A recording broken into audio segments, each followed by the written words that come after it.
We'll hear argument next in Case 18-916, Thryv Incorporated versus Click-to-Call Technologies. Mr. Charnas. Mr. Chief Justice, and may it please the Court. The text of the America Invents Act, the statutory history, the statute's policy goals, and this Court's decision in Quozo all confirm that Section 314D precludes judicial review of the Director's time-barred determination under Section 315B. Begin with the text of the statute.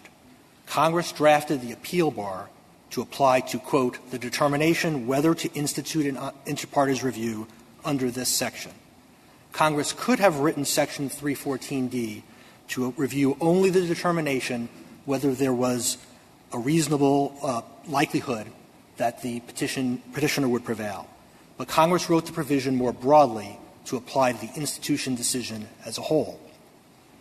Further, Section 314 itself instructs the Director to look beyond that section in making the institution determination in at least two ways.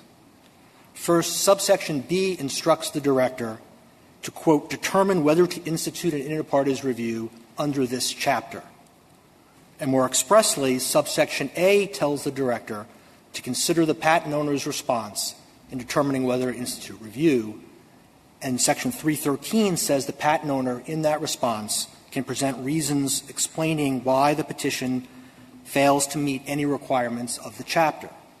In other words, the text of the statute makes clear that the institution determination occurs under Section 314 based on the prerequisites in the entire chapter. And because subsection D provides the institution determination cannot be judicially reviewed, the agency's application of those prerequisites located elsewhere in the chapter cannot be appealed, including Section 315B. Now, the statutory history confirms this reading. Congress knew how to limit the appeal bar just to the preliminary patentability determination. That is, after all, how it wrote the analogous limits on judicial review for ex parte reexaminations in former Section 312 and inter partes reexaminations in Section 313. The inter partes reexamination statute, former 312, although now repealed, is particularly instructive. Like with IPRs, Congress included several prerequisites to institution in former Section 311. But when it wrote the appeal bar, it wrote it narrowly focused on, quote, the determination under subsection A. Subsection A contained the preliminary patentability standard, which is a substantial new question of patentability. That, by writing it that way, Congress excluded from the appeal bar the agency's determination of the statutory prerequisites. With the American Invents Act, however, Congress broadened the appeal bar in Section 314D to apply to the institution decision as a whole. And this deliberate drafting decision essentially refutes respondents' reading of the statute. Our reading of the statute is also confirmed by this Court's decision in Quozo. Now, Quozo dealt with a prerequisite to institution that was not in 314A. It was in 312A3, the particularity requirement. Nonetheless, this Court held that it was subject to the Board's assessment of the particularity requirement was subject to the appeal bar in Section 314D. And it's important to focus on what the Court explained, why the Court explained it was subject to that. The Court said the appeal bar applies to two different things. It applies to the preliminary patentability determination in 314A, that is, the Board's assessment about whether it was reasonably likely that the petitioner would prevail. And it also applied, this Court said in Quozo, to statutes that are closely related to the institution decision. And in our view, Section 315B is by definition closely related to the institution decision. After all, 315B begins with the words, an inter partes review may not be instituted if. Quozo had a part that, of course, responded to concerns that have been raised, I think, in the dissent. It says our interpretation does not enable the agency to act outside its statutory limits. For example, such shenanigans may be properly reviewable and focused really on the narrow issue before it. So how do we take into account that language from the decision. Right. Well, the question is, what the Court explained in Quozo was, for example, if the board validated a patent on grounds that were beyond the scope of an IPR, that would be a shenanigan that could be reviewed. That's a merits decision. That's a Step 2 decision. That's not an institution decision. And I think it's important to focus on the fact, on the limited nature of Section 315B within the statutory scheme. 315B is not a merits determination. 315B is not a statute of repose, as it's traditionally understood. Instead, it's a limited forum selection provision.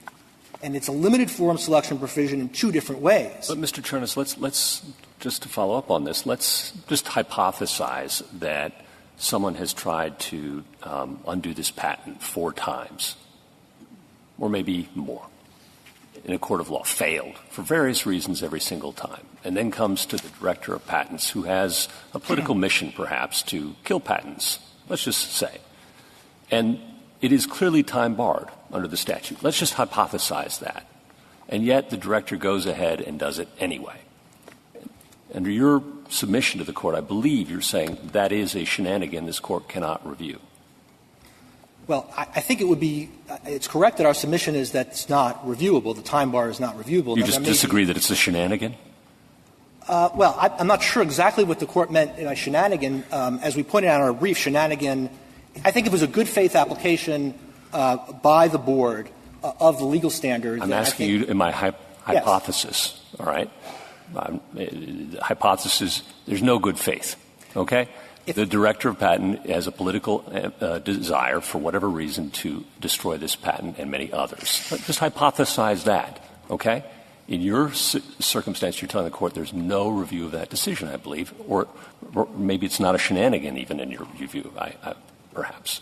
Well, I think there's no review under 314D. It may be that it's an appropriate case for mandamus relief if the circumstances are as egregious as you suggest in your hypothetical.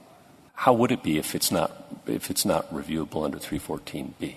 Well, mandamus is only available when there's no appellate review to begin with. So the fact that there's no appellate review. So we're going to just channel all these cases to mandamus? Is that the upshot of your position? No, because mandamus is a rare relief. I mean, it would only be reserved for really egregious circumstances like your hypothetical. The mine run cases where the board applies 315B and makes a determination would not be appropriate for mandamus relief. And part of the reason is, as I was alluding to, is that 315B is — If the institution decision is not reviewable at all, how would it be mandamusable?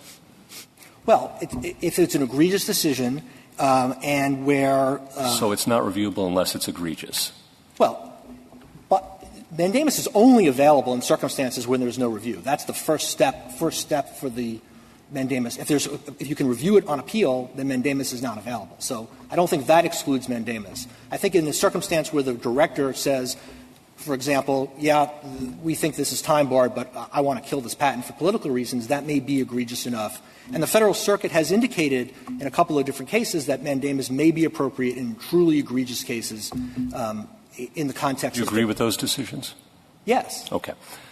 If that's the case, what does the work of the presumption of judicial review do here, in your view? Well, I don't — certainly we don't dispute that there is a presumption of judicial review. Okay. You agree with the government in the last case that it's based on the separation of powers and it is designed to ensure people that they're not subject to whimsical executive decisions? In general terms, yes. But I think it's important to recognize, as this Court held in Dalton v. Specter, that separation of powers requires this Court to respect Congress's withdrawal of jurisdiction to the courts as much as implying jurisdiction where it should exist. Here, it would be one thing. It would be a different case, for example, like in the first case, where the ultimate merits decision Congress tries to put or may put, or the question is whether they put beyond judicial review. This is a forum selection provision. The question is, are these parties going to fight in the agency or are they going to fight in court? It doesn't restrict the time-barred IPR petitioner's ability to challenge the validity of the patent in court, and it doesn't restrict the ability of the director of the PTO to institute other mechanisms that are available, ex parte reexamination, for example, under Section 303, to invalidate this patent. So it's what do you do with the sentence in this Court's SAS decision that says 314D precludes judicial review only of the Board's initial determination under 314A that there is a reasonable likelihood that the claims are unpatentable? Yes, Justice Ginsburg, we think that that's not a complete description of Quozo, and the reason is because SAS Institute, the rationale for why there was judicial review was completely different. SAS held that Section 318 prohibited the agency's practice of only reviewing some of the challenge claims and not all of the challenge claims. Section 318 is a Step 2 merits statute. And but just this sentence sounds like it's saying what 314D precludes. And it does say only a Board's initial determination under 314A. I agree that it sounds that way. We don't think that's a complete summary of what Quozo said. So and you think that that was just a wrong sentence? I wouldn't say it was wrong. What I'd say is that the Court had no need to describe Quozo more broadly, analyzing exactly what institution stage Step 1 decisions would be precluded from review, because that was not the factual circumstance of SAS. SAS clearly involved the question of whether the final written decision addressed all the claims that were being challenged. So that's the reason why reviewability was allowed in 314. I think you are saying it's wrong, to pick up on Justice Ginsburg's question, at least the use of the word only. I think it's not a complete description. I think that's Justice Kavanaugh, I think that's not the only basis that this Court explained in Quozo. I think that's a fair point. If we took it, sorry. Thank you, counsel. Thank you.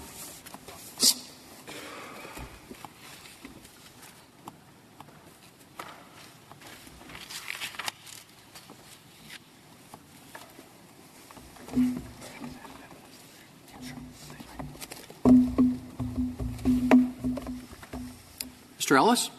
Mr. Chief Justice, and may it please the Court. Congress established inter-parties review as a quick and efficient means for the PTO to revisit issued patents and to cancel unpatentable claims. It proceeds in two steps, institution and trial.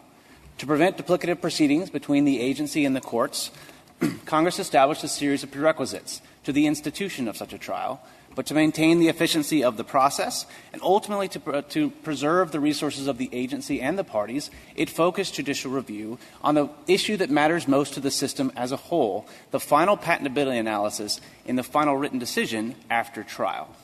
Respondents' argument to the contrary is inconsistent with the plain text of 314D, with the structure of the Act, and with this Court's decision in Quozo. And ultimately, we give 314D the exact same meaning as its direct predecessor in former Section 312, despite Congress's use of markedly different language. Section 314D, on its face, precludes judicial review of the determination whether to institute inter-parties review, because Respondent's challenge in this case is directed solely at that determination. The Federal Circuit lacked authority to review. I want to pose for you the same question that Mr. Charnas was asked about the separation of powers. As I understand his answer, at least part of it is more or less that this is small potatoes. It's just about timing for the institution of the matter, and that the basic issue of the patent validity is something you're going to get to.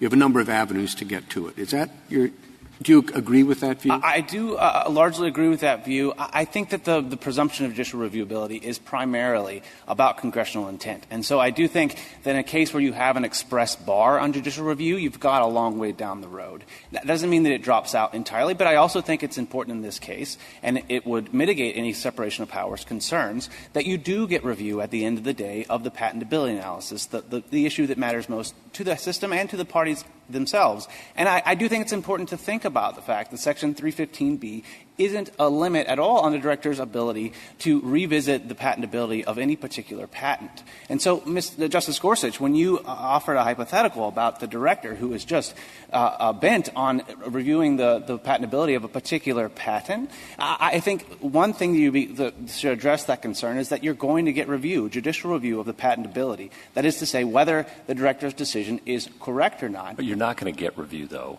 of the question of whether the director could institute that proceeding in the first place, are you? Especially after, as I understand it, this patent has been challenged 4 times before, unsuccessfully. And here it was challenged successfully only because it was filed out of time. I'm not sure that last part is entirely true. Even where I thought the government had conceded that the institution of proceedings here was untimely.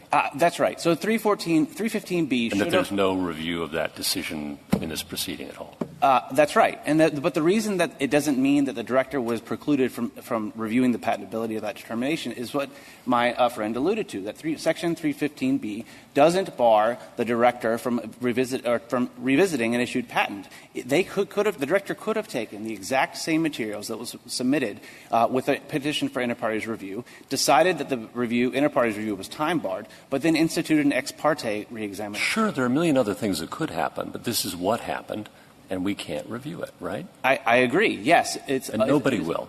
And the patent has now been killed, and there is no way to review it on the basis of its timeliness. What was open for review was that patentability analysis. Now, Respondent opted not to challenge that patentability analysis, but if it had merit, that would be judicially reviewable, and then the patent wouldn't be canceled. So how about a situation where it's only discovered during the proceeding that's been instituted that a privy of the petitioner was served with a complaint alleging infringement that would bar this action if it had been known at the time it was instituted? Is that appealable? No, it's not. I think that the board Why? Because the 315B speaks only and exclusively to the determination whether to institute inter partes review. And so no, it doesn't talk anything about whether to institute it. It speaks in a prohibitive sense. An inter partes review may not be instituted if the petition requesting the proceeding is filed more than 1 year. So it doesn't talk about the director's decision. It talks about barring the action. Well, with respect, Your Honor, it talks about barring the institution of the action. And I don't see the word institution. May not be. You're right. May not be instituted. Okay.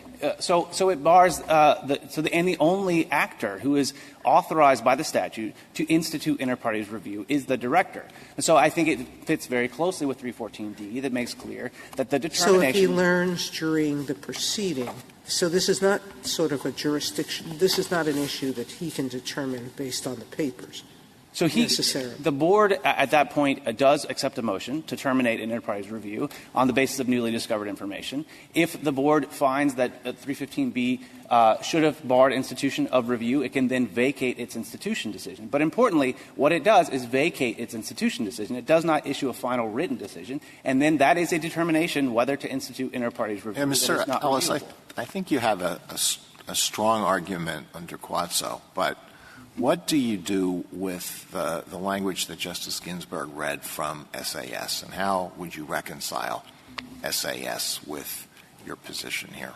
So I think as far as reconciling the decision itself, I agree with my colleague that it just wasn't at issue in that case. The limit on the board's authority in that case was 318A, the provision that dictates the contents of the final written decision. So I think 314D. But why would it not be at issue? Why couldn't you characterize the issue in SAS whether it was proper to institute review of only some of the claims?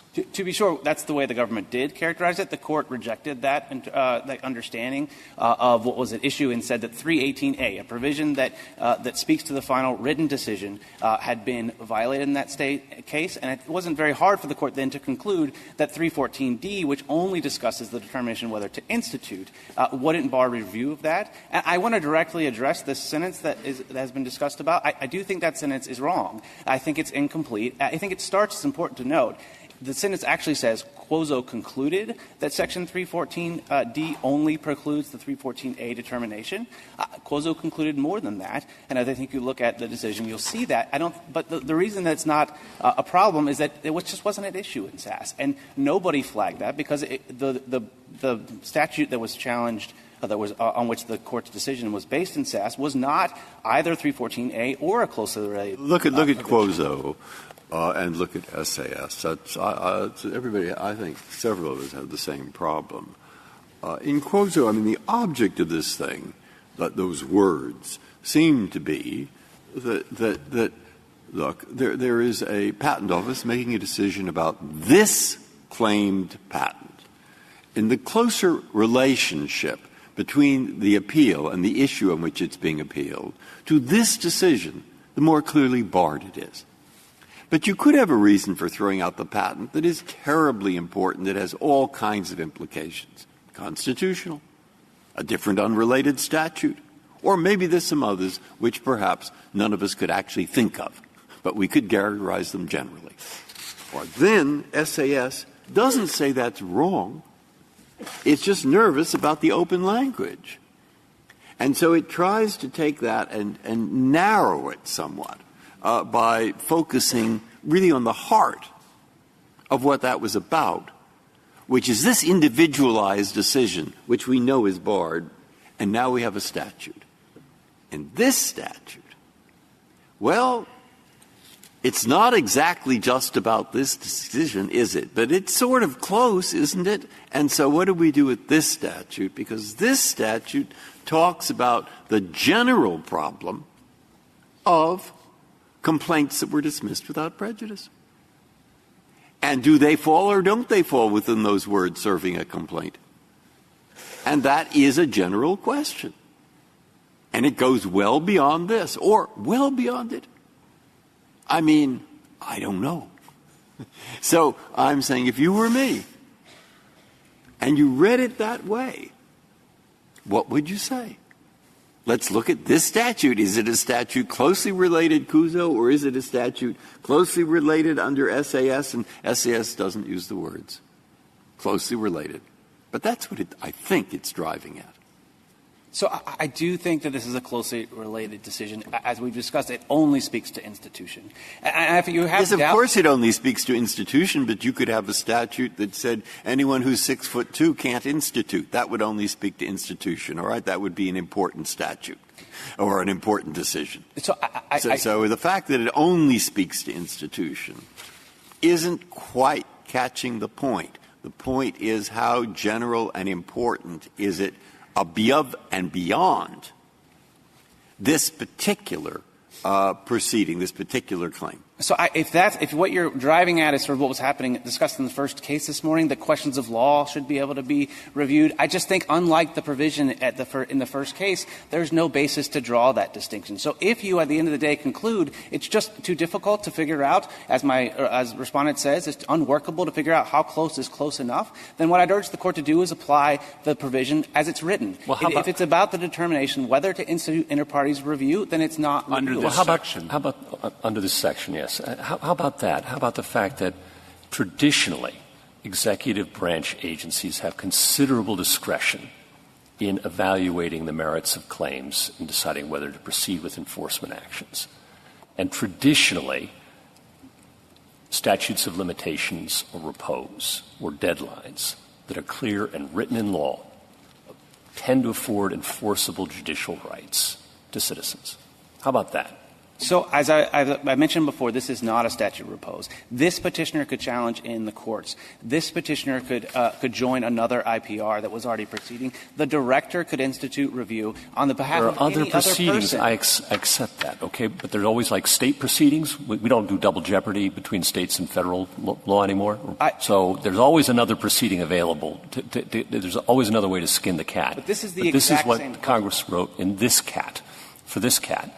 And I guess I'm just wondering again, with Justice Breyer, in terms of close, how close it is, isn't there always a traditional distinction there that we recognize in our law governing judicial review?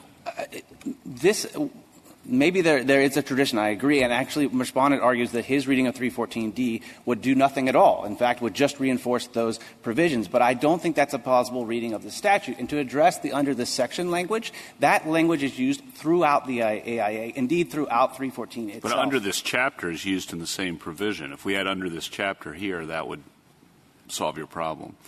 I don't think we need that. I mean, if you talk about, just look at the text before that, the determination whether to institute inter-parties review. Nobody doubts that the 314A determination is part of that, but no one also doubts that there are other aspects that go into that determination. So, for example, if you were thinking about a court's decision, whether to grant a preliminary injunction, no one would reasonably say that the threshold merits determination on a PI, that whether there's a likelihood of success, is the determination whether to grant a PI, even if you say the determination whether to grant a PI under whatever authorization statute you're providing. And that's what under this section does. It does it here and it does it everywhere else. All it says is the petition filed under 311, the response filed under 313, the final written decision filed under or issued under 318A. That's what under the section does here. It does not they don't use this language in a way that isn't used, it's not used anywhere else in the Act. And if you have any doubt about the scope of this provision, I would urge you to look at the former section 312. It's laid out in our appendix, but it also block quoted at page 8 of our reply.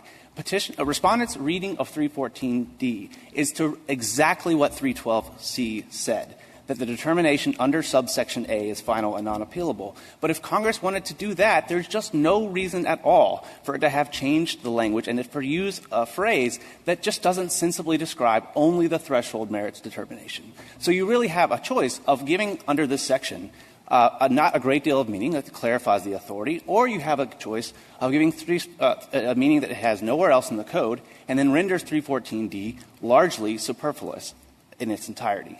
We don't think that the former would, the latter rather, would respect Congress's choice. In this case, its undoubted choice to preclude judicial review. You think it's ambiguous? I don't think it's ambiguous, no. I think if there was any ambiguity in this provision, it was the one that was addressed in Quozo, whether it only applies for interlocutory appeals or after final written decisions. The Court decided that question in Quozo. No one's asking to revisit it. I don't think, and no one it was taken as a given in Quozo, that it would preclude 315B. Justice Alito in his dissent said as much, and I don't think at the end of the decision he was going back on that. He just said, this is the problem, and I don't agree with the Court's But maybe decision. One way to read Quozo, and I take this to be the point of Justice Breyer's question, is that it goes beyond 314, but that it only goes to questions that are closely related to the reasonable likelihood determination. So there, the particularity requirement was reasonably related, closely related to that reasonable likelihood of patentability determination. But timing is less so. So I agree that's one way to read that one particular passage. I think if you look elsewhere in Quozo, you'll see that what the Court says, for example, on page 2141, is that it's the questions that are closely tied to the application and interpretation of statutes, plural, related to the Patent Office's decision to institute inter-parties review. So I don't think that's a plausible reading of what was going on in Quozo. And I would point out that it was 312A3 that was at issue there, not 314A. In Quozo, it was the particularity requirement. And that was described as a minor statutory technicality. But here, we're not dealing with a minor statutory technicality. We're dealing with a time bar. So does that expression in Quozo that it was a minor statutory technicality limited so that a time bar could not be characterized that way? Briefly, Mr. Ellis. No, Your Honor, it does not. For one, 312A was a meaningful limit on the Director's decision to even institute at all. So we think it is, to the extent that's a minor technicality, this one fits into the same bucket. It doesn't actually preclude the Director from reaching the final decision. And I take the point of that passage in Quozo to be that we shouldn't throw out the Board's final written decision on patentability, the major question on a ground that's completely unrelated to that decision. 315B is exactly that. Thank you, counsel. Mr. Geiser. Thank you, Mr. Chief Justice, and may it please the Court. I respectfully waive my 2 minutes, but would otherwise start by underscoring the truly extraordinary nature of the topside argument. As we've heard today, as my friends read this statute, Congress delegated the judicial function to an administrative agency, gave that agency the unfettered discretion to say what the law is, and then instructed that no Article III court at any time, at any level, may review the agency's interpretation of the statutory limits on its own power. Well, if you're going to waive your 2 minutes, I'm not going to sit back. The point's been made, and it's an important one about the separation of powers. And I will repeat a question that has been asked this morning. But is that really implicated here when you're talking about a time bar on something that a party is going to get review of anyway? I mean, the question of patentability could be put at issue in any number of ways. And I wonder if those types of very significant concerns, concerns that it is importantly our job to be concerned, to be vigilant about, really do come into play when it's simply a question, do you go this route or can you go that route? And the fundamental question that's at issue about patentability is going to be reached. That's not being foreclosed.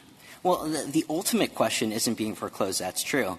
But the 315B bar, this is not a minor statutory technicality. This is one of the substantive safeguards that Congress put into the Act in implementing this very new procedure that is adversarial in nature. And it understood that this is a significant protection for patent owners, and it's a significant way to divide the authority between the courts on the one hand and the agency on the other.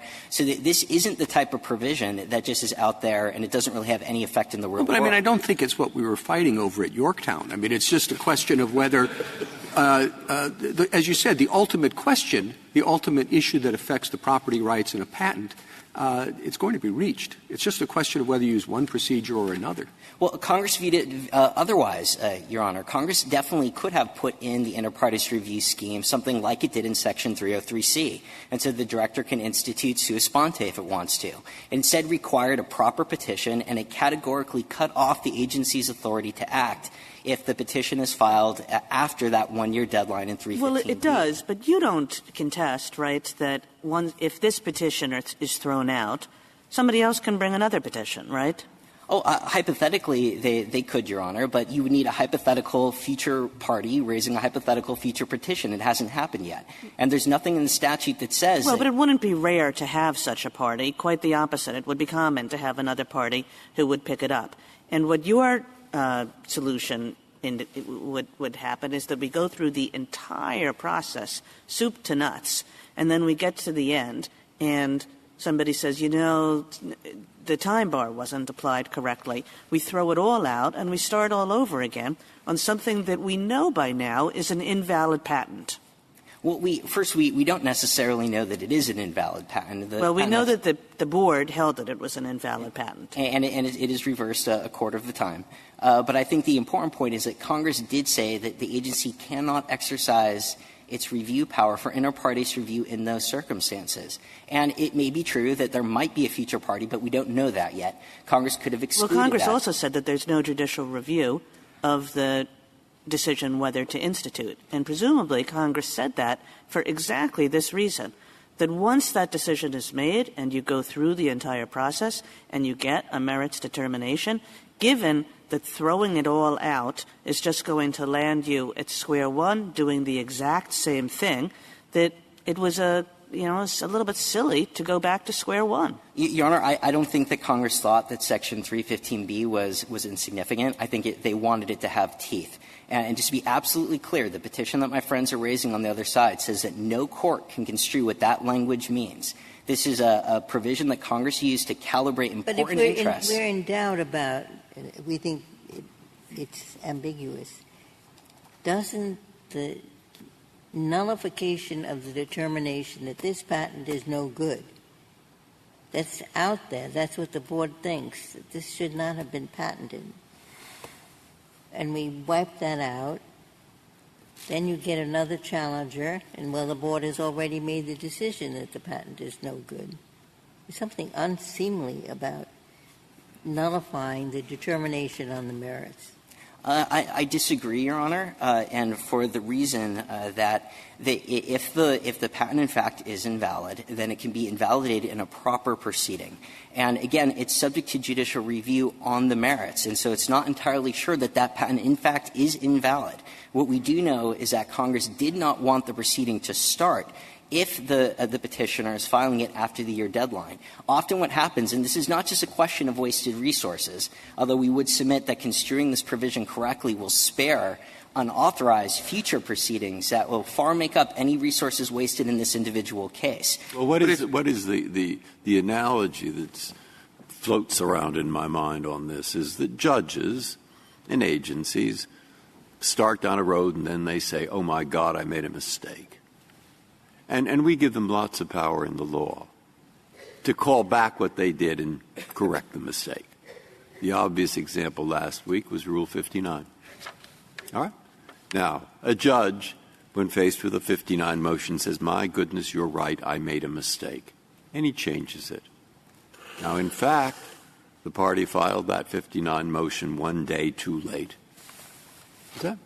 Now, can there be an appeal to an appeals court that this mistake, which was recognized by the judge, shouldn't have been recognized because the Rule 59 motion was filed a day late? My guess is the Court of Appeals will not consider that kind of thing. You get one appeal from the ultimate thing. Now, this is highly analogous. You see, they're saying, we think that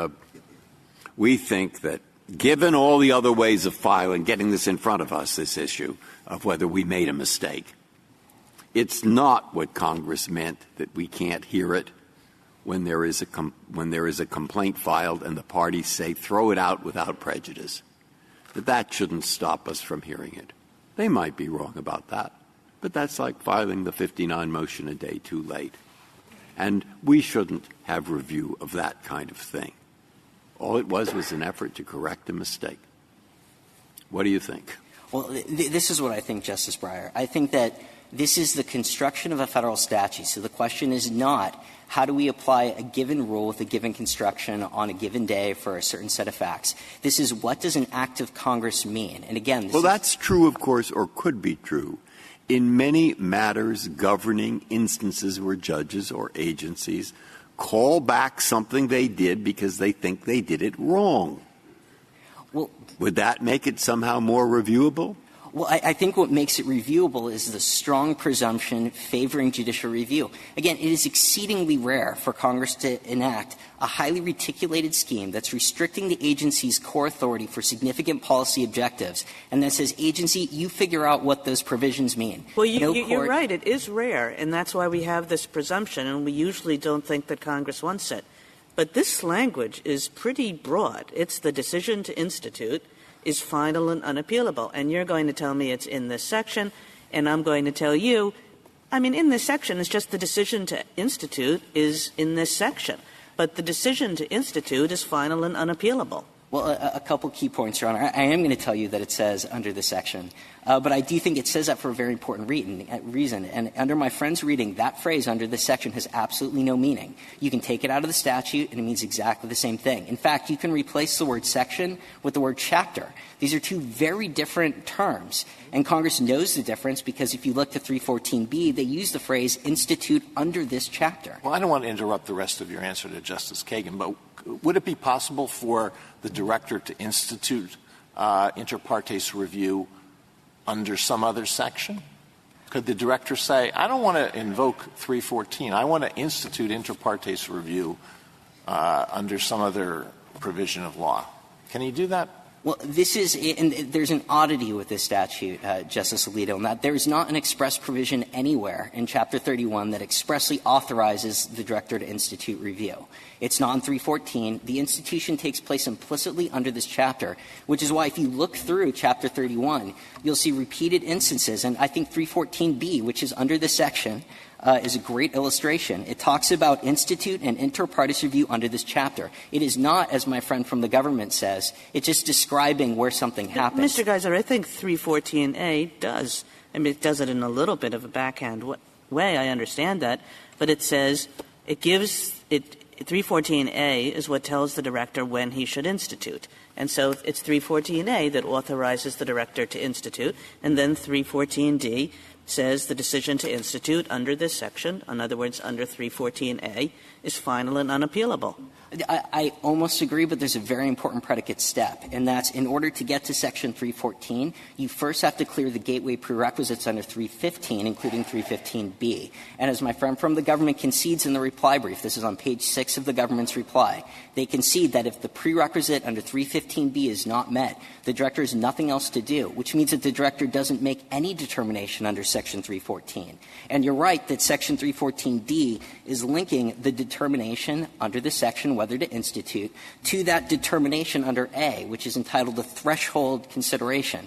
It's looking on the merits. If you have an eligible petition, does it satisfy has the director determined that the information presented shows that it's reasonably But if you're probable. right, Mr. Geiser, what does this unappealability bar really amount to? When does it bar anything that anybody would want to raise as an argument? Because if you're right, it's just limited to the substantive determination at the threshold stage. But by the time this is going to get to appeal, the substantive determination at the threshold stage has been subsumed by the the final substantive determination. So if you're right, you're basically saying, there's this there's this bar on appeals that applies only to something that nobody would raise. Your Honor, what I'm saying is exactly what Congress did in Section 303C. Well, you're saying that Congress wrote that silliest provision, that the bar on appeals applies only to something that nobody would raise because it's been totally mooted out. It's not silly, because Congress has a good reason to make absolutely clear that people will not interrupt the inter partes review while it's going on with a disruptive interlocutory appeal. And at the end of the day, they won't waste the Court's time with that preliminary initial threshold decision. But again, Congress is repeating the exact same pattern that it did in Section 303C and that it did in former Section 312C. Do you disagree with Justice Kagan that it does no work under your reading? No, it clarifies what the likely outcome is. And I think clarifying does give it significance. Does the clarifying do any work? I think in the real world, which is what I took to be her question. This is all I can say is that we know that Congress thought it was doing work because everyone agrees that is all that Congress did in 303C and 312C. So I'm not making this up. If you look back and see what has Congress done in the past in this very area, it's done exactly how we're reading 314D. And this is an area, again, that I think all parties to this case agree. Everyone agrees that 303C and 312C, former Section 312C, accomplish only what Justice Kagan has pointed out. I think Mr. Ellis would say, well, that's true, but those provisions were specifically said exactly that. If you take a provision that's now written much more broadly and limit it to that set of applications, which is essentially nothing, I mean, isn't Congress's intent being flouted? I don't think at all, Your Honor. And first of all, the language is not markedly different. And I think one would expect that if you're going to expand an appeal bar, which, again, we're in very rarefied territory, as we heard both earlier today and at the top side of the argument, of cutting off the Court's ability to say what a provision of the United States Code means. No court at any time will have the power to read this and say what it means. Can you give any real-world example of when the bar would do work? The bar would do work if a party came, let's say, that a petition says, I think that this patent is invalid as obvious in light of a certain prior art reference A. And then the agency says, you know what, we agree. We're going to institute review. And then in the course of review, they say, oh, my goodness, we were entirely wrong. That argument was actually frivolous. But you know what? There's actually a different argument that would invalidate the patent at the end of the day. Then I could see a party saying, well, wait a minute, then institution was improper under A, because they're conceding that, in fact, the petition should not have been instituted. So you think that Congress wanted, in a case like that where the patent board has found a good reason why the patent is invalid, to go back and do the entire thing over again because its initial theory was not the one that it ended up with? What I think, Your Honor, is that Congress was not focused in a single-minded way on a single objective when they wrote the statute. These provisions were heavily negotiated, and I think if you see the Miki on our side, you can see why they thought that the 315 bar is a fundamental safeguard to protect patent owners from both harassment and abuse. It avoids a situation where someone litigates in district court.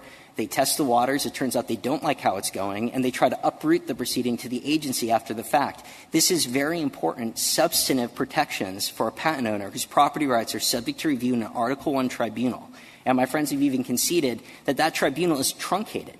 It is not providing an equivalent process that you would get in a normal Article III proceeding. So I think Congress didn't look at this as some minor statutory technicality. Well, it doesn't have to be characterized as minor just because it's not judicially reviewable.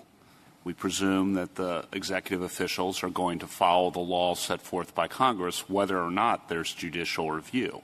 We do presume that, but we also presume that they're more likely to follow the law correctly when someone knows they're checking their homework. That's true in practice. I grant you that. But it's not that it does no work without judicial review. I'm just pushing a little bit on that point. Your Honor, I fully agree that we have every belief that the agency will exercise the utmost good faith in adjudicating cases under this scheme. But what we do know from mock mining and from other cases of this Court. But that's a way, sorry to interrupt, but that's a way to make the whole thing do some work. Under the theory that it's an important provision, 315, it does work in telling the agency don't do this. There may not be judicial review, but don't do this, and the agency is presumably going to listen to that. Then the appeal bar, though, also does some work under this in that it knocks out claims. It says certain kinds of claims are not appealable at the end, even if they happened in the rare instance or maybe not so rare to violate that bar. So both provisions do substantial work then. What's wrong with that, looking at it that way? Well, I think what's wrong with it, again, is you're removing any ordinary, traditional, normal function of judicial review to ensure that the agency is constructing the outer limit on its own power correctly. And again, that's not a small thing. But, you cited mock mining, but mock mining was very clear to say, again, we usually think that Congress wants the Court to police a congressional statute. But sometimes Congress wants the agency to self-police because it doesn't think that the costs of judicial review, and there are some, are worth it, given the subject matter, given the fact that in this case there's going to be review of the principal question anyway. And, in the end, this is not it's not unconstitutional if Congress wants to say that the decision to institute is not reviewable, and Congress appears to have said that. Well, they've appeared to say it with respect to something, but the question is as to what. And again, I think it's highly unusual that Congress put this no appeal bar in Section 314, said it applies to a determination under this section, and there's a ready candidate for what Congress had in mind. And then is the only section that deals with institution of inter partes review. Any institution of inter partes review would be under this section, because there is no other section that deals with institution of inter partes review. Well, again, Your Honor, though, in order to even get to Section 314, you first have to clear the gateway prerequisites elsewhere in this chapter, including Section 315. And again, we're simply reading 314D to say exactly what this Court in SAS said it meant, which is it is limited to only the initial patentability threshold in 314A. Now, my friend from the government now concedes that they think that was wrong. I don't believe they've asked this Court to overturn SAS.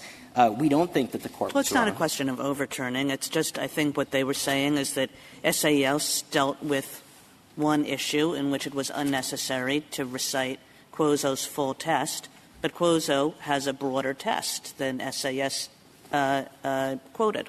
Well, to be very clear, I think that we went under Quozo as well. But I don't think that the reasoning in that statement, which is a very plain statement in SAS, can be limited in that way. SAS was addressing the government's argument that 314D precluded any issue bearing on the institution decision. That is taking on exactly the same contention that they're raising in this case. Their contention ultimately is that this Court might have adopted a different rationale and ruled more narrowly in order to reject that argument.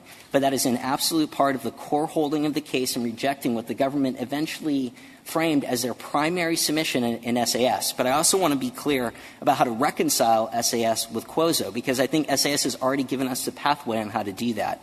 Quozo was absolutely clear that if you have a fundamental challenge to the 314A determination, but it is using the tools of other provisions of the Act that are designed to get information to the director to make that determination, then that's what's barred. And I think it's clear that when Quozo said, it precludes the initial patentability determination and any other statute that's challenging that determination. It specifically used the phrase that determination, that patentability question. That's what's knocked out. And that's because the ultimate challenge is to 314A.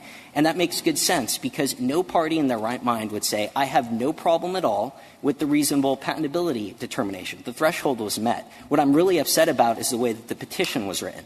That's a claim that will fail every single time. There's no conceivable prejudice to that. But that is the opposite of what happens if someone is violating a strict statutory time bar that, again, is phrased very differently than the phrasing that you see under Section 314. 315B is phrased as an outright ban on the authority of the agency to institute. It says an inter partes review may not be instituted if those conditions are met. When you look to 314, it's asking what does the director think? This is something that the director has the power to determine. Now, that's something that the director can do if the gateway prerequisite under 315B has been satisfied. If it hasn't, then the director has no power to proceed, which, again, we agree with the government on this narrow point. On page 6 of their reply, they say plainly that if that prerequisite is not met, the director has nothing else to do. And at that point, the only determination made by the director is not happening under 314. I do have some sympathy for your argument that a petitioner should be given an avenue of judicial review on a legal question, like the timeliness of the application. But some amici point out a potential problem under your view, which is if the PTO agrees with you on the legal question and throws this complaint out, that the other side won't have an opportunity to challenge that.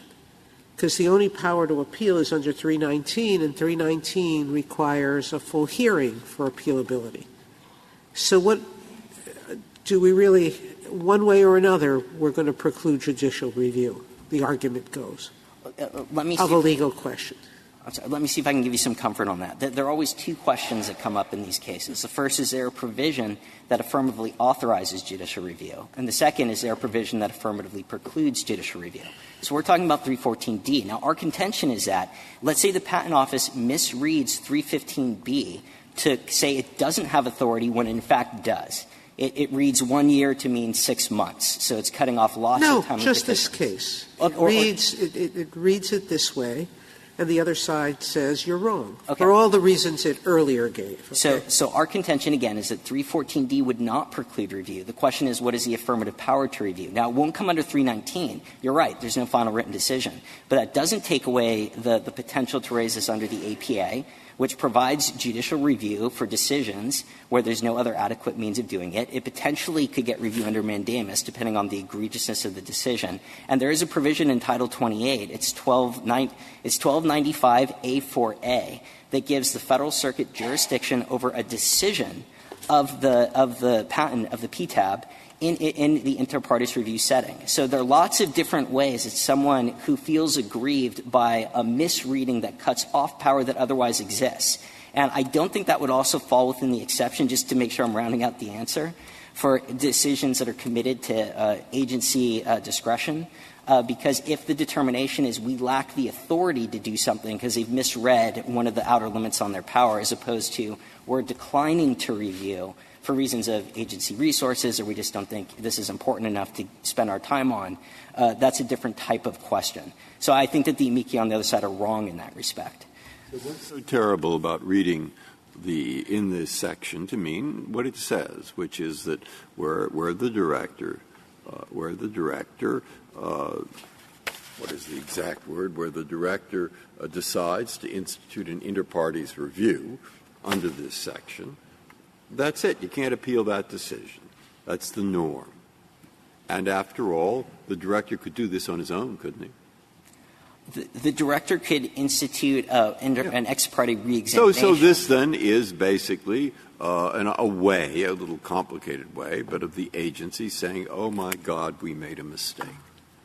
And what that section has is about D, subsection D, is don't review the decision, oh, my God, I made a mistake. Judge, you review whether it was a mistake. You review whether the patent should have been canceled or not canceled. But it's up to the director, really, whether he decides to look at it once, twice, or 3 times. Indeed, how do we know the director didn't look at it 10 times before he ever decided to grant it? So that's a simple way of looking at it. Well, and that leads you to pretty broad language about what's pretty broad category of what you can't review. Well, again, I don't think it is so broad. And I do want to make one thing very clear. The ex parte reexamination under 303 does not proceed the same way that an inter partes review does. It mimics the initial examination process. It gives a patent owner vastly greater rights. They get to interact with the office. They have additional amendment rights. So the process looks absolutely nothing like inter partes review. It's not just that they can say, you know what, we made a mistake. We'll just switch. We'll scratch off inter partes review and rewrite ex parte reexamination. It doesn't work that way at all. And it's different. I'll give you that. But I mean, it's focused on the same ultimate question. Well, sure, Your Honor, but Congress decided in granting this new procedure that has a potent danger to patent rights, that the patent owners are entitled to a significant safeguard, and the main safeguard that they implemented are the ones in 315. Well, I guess the question, though, that we're struggling with is, so what's the big deal? If you're stuck going to ex parte review anyway, why should we care? What's your answer to that? Well, I think you should care because inter partes review is a very different process than ex parte reexamination. And again, if Congress — But somebody else can — Spell that out. Why? It's because instead of having an opportunity for a single response, truncated discovery, you're in an adversarial or proceeding, you're before a panel of 3 PTAB judges who might give you an hour oral hearing, you get a long iterative process with a talented patent examiner who can say, this is what I think is wrong, and then you have lots of opportunities to show them exactly why that concern is unfounded. And again, the PTAB is reversed a fourth of the time. It's not like this process, because it's so truncated, I'm assuming, is perfect or without errors. But if it's not this petitioner, it can be another petitioner. And indeed, even when a petitioner drops out under this statute, the board can keep the proceeding going without the petitioner. So the fact that it's this petitioner seems utterly unimportant under this statute. Not at all, Your Honor. And I think the key is that if Congress thought that the board can do whatever it wants, it would have mimicked the same language it had in 303, saying they have a sua sponte right to institute review. This is a procedure that is keyed directly on there being a proper, timely petition. You don't deny that another petitioner can just step into the shoes of this petitioner. If they file a timely petition, they can seek review. I absolutely concede that. And you don't deny that if a petitioner drops out for any reason, the board can go on without any petitioner. Assuming that it was a properly filed petition in the first place. We don't disagree with that. It just doesn't seem as though this petitioner makes all that much difference. Well, Congress felt otherwise in this heavily negotiated process that produced 315B as a fundamental safeguard for patent. But again, why would it have made that judgment, I guess, is the question. Why does it matter whether it's one petitioner or another petitioner? Well, because Congress felt that it was important in this adversarial scheme. Why? To make sure that you don't have someone gaming the system, waiting out over a year or even in this case 10 years before they seek review, where you don't have repeated inter partes review petitions filed by multiple people trying to hold up the patent and prevent a legitimate litigation in an Article III court seeking recourse for infringement. There are lots of reasons that Congress would have had in mind. But typically the way the system works is Congress passes a law, the agency gets to enforce it, but this court ultimately gets to say what those provisions mean. Congress thought this was an important provision. Congress could have said, you know what, it doesn't really matter if it's timely or not. Do your best, agency, and then we'll move on. But they limited this, located it in a specific section, keying it to a specific determination, as this Court has already recognized in SAS. And it said that only that determination, the one under this section, not under this chapter, is a thing cut off from appellate review. So I don't think it's enough simply to throw up our hands and say maybe someone else could come along. Maybe they can, but maybe they won't. And even if they do, they still need to mount a challenge that the director is willing to accept. And I would like to say one other point about the statutory history. Again, I do think that this is actually a point in our favor, not my friends. It shows exactly Congress following the same pattern and cutting off a similar type of appellate review. It's very narrow. And I think that it would be extraordinary to presume that Congress expanded that in such an oblique, indirect way as they did here. When Congress wants to cut off appellate review and say that the usual Article III function is delegated exclusively to an agency, where no court at any time gets to look through any of these provisions that Congress took care to articulate to limit the agency's power, Congress presumably writes in a clear and unmistakable way. I would submit that I'm not aware of any case that this Court has ever decided may I finish? That would find Article III review cut off entirely based on language as indirect as this. Thank you, counsel. 3 minutes, Mr. Charnas.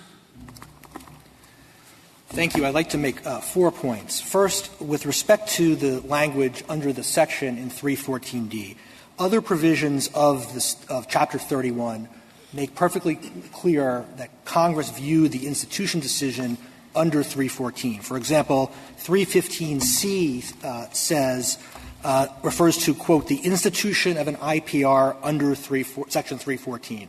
There's similar language in 316A2. So we believe that's all Congress meant by those 3 words, is that institution occurs under 314.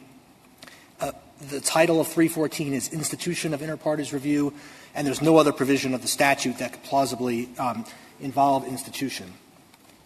The second point, my friend referred to several times to Section 303 and former Section 312 and suggested that they're analogous to what Congress did here in 314, but that's simply not true. If you look at former Section 312C, what it says is, quote, a determination by the director under subsection A shall be final and non-appealable.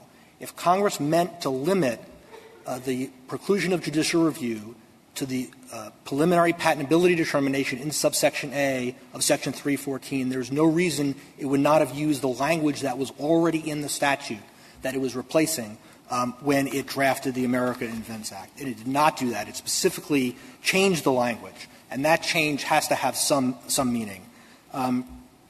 Third, my friend also mentioned, when asked, I believe, what work Section 314D did, said that it bans interlocutory review.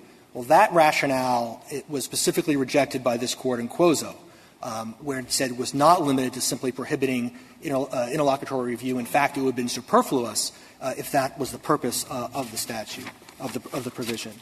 And fourth, going to your question, Justice Sotomayor, we disagree that there's not we think there is an asymmetry here if Respondent is correct. This Court in Quozo said clearly that denial of an IPR petition is committed to the agency's discretion, and that means it's unreviewable. And that's how the Federal Circuit in several decisions has interpreted it.